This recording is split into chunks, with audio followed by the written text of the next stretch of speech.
Power कॅल्क्युलेशनवरती JEE Main 2025चा question आहे. काय आहे?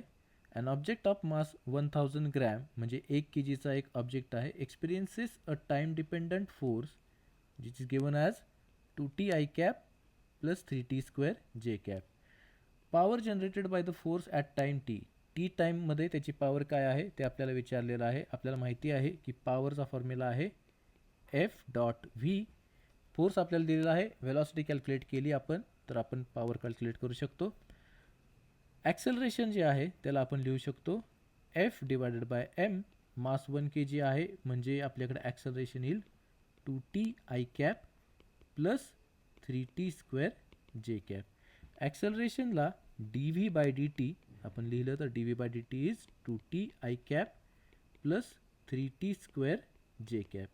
म्हणजे dv आपल्याकडे काय येते 2t dt I cap plus 3t square dt J cap.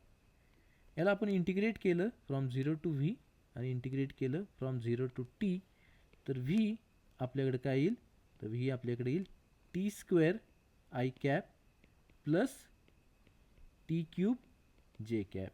तर v आपल्याकडे आलं t square I cap t cube J cap. Power is F dot v which will be 2t I cap plus 3t square J cap dot t square I cap plus t cube J cap.